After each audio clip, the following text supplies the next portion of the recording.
What's up, YouTube? Let's go, let's get it. We back, part two, man. Part two of the valve cover change, motor mount change, flex plate change. Let's go. Let me show y'all what I got going already. Alright, so as y'all can see, the fuel pump is already out. The fuel rail is out already. I kind of went ahead and moved all the wire harness over. I got this hose connection right there already loose.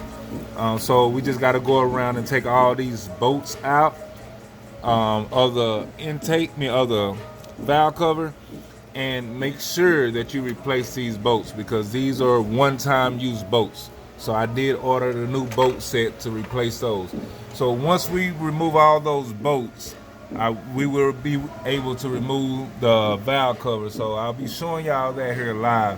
I just wanted to show y'all what we already have done. We unplugged all the injectors and everything. There's a gasket that goes around in there on the valve cover, on the brand new valve cover gasket. So tune in, man. Subscribe, K&J's Auto Service. Let's go.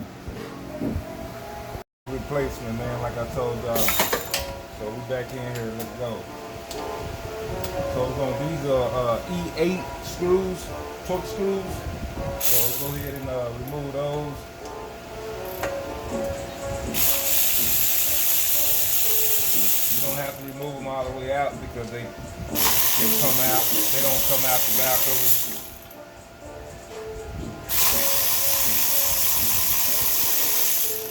I think if you don't have one of these, man, it's a really good investment to get one of these. Don't matter the brand of these, as long as it works.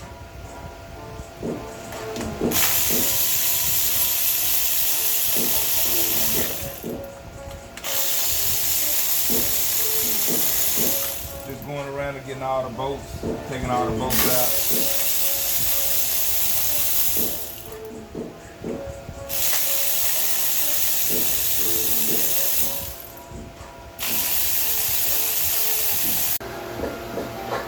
Alright, so we got to remove the vacuum pump, guys, back here at the back.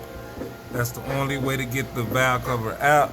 And there's 3 bolts that you really can't see, so no point in me wasting my video time recording it. So it's 3 bolts that get that out, that whole vacuum pump back there. So let me get that out and I'll come back.